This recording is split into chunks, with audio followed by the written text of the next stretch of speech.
ज्याचे भाग्य चांगलं असेल त्याला आमच्या नामाचा छंद लागेल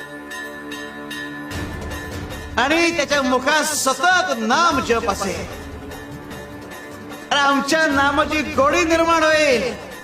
ध्यानी मनी स्वप्नी ही नाम संजीवनी वदनी असेल. त्याला निरंतर सुखाची प्राप्ती होईल. तसं मधाचं सेवन करण्यासाठी भ्रमर कमळ फुलात गुंतून पडतो आणि अत्यंत आनंदाने आणि आदराने मधाचा आस्वाद घेतो. आमच्या भक्ताचे मन आमच्या नामाचे ध्यान लागून उच्च पातळीवर स्थिर होते. मन नामात एकाग्र होईल. त्याची चंचलता नाहीशी होईल आणि त्याचे उन्मन होईल. अरे नामस्मरण हेच प्रपंच व परमार्थ साधनाचे साधन आहे. शिवाय शंकर.